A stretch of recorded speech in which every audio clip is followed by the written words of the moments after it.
Hi everyone, welcome to a new devlog.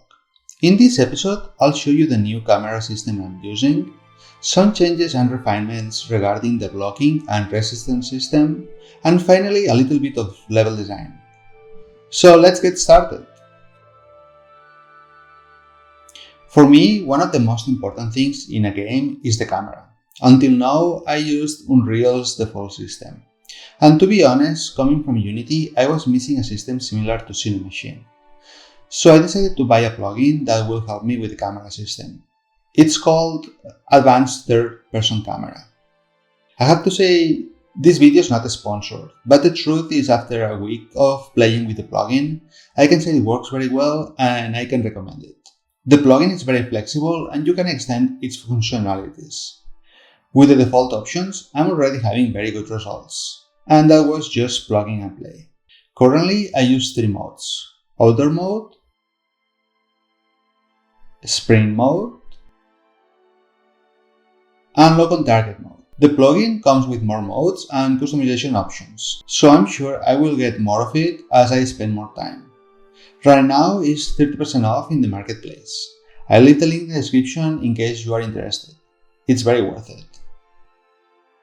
On the other hand, I have fixed some problems I had with the blocking and perfect blocking system. In Howling Tales, you can block attacks, but blocking has a resistance cost. If you abuse blocking and spend all your resistance, the enemy can stun you, leaving you vulnerable. Having said that, you can also do perfect blocks in which you knock out the enemy, leaving him in a vulnerable position. I had a bug in which the perfect blocks didn't consume resistance, which allowed the player to keep spamming them.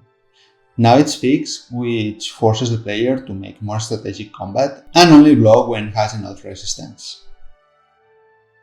Finally, I have decided to switch HUDs. In the last months, I have been working a lot in programming with blueprints without dedicating much time to design. And because I am starting to feel a bit stuck and demotivated, I have decided to change radically and turn to level design to refresh my motivation. Howling Tales is an open world, which is not very big but has enough life so the player always has things to do or characters to interact with. Thanks to having all the story written, the level design is practically defined by the story. As I'm in the first phase, I made a sketch on a paper and pencil. Using a grid helped me a lot to break the ice and have a base to start from. The sketch is simply a visual aid to gather references. For the game design, I use Milanote.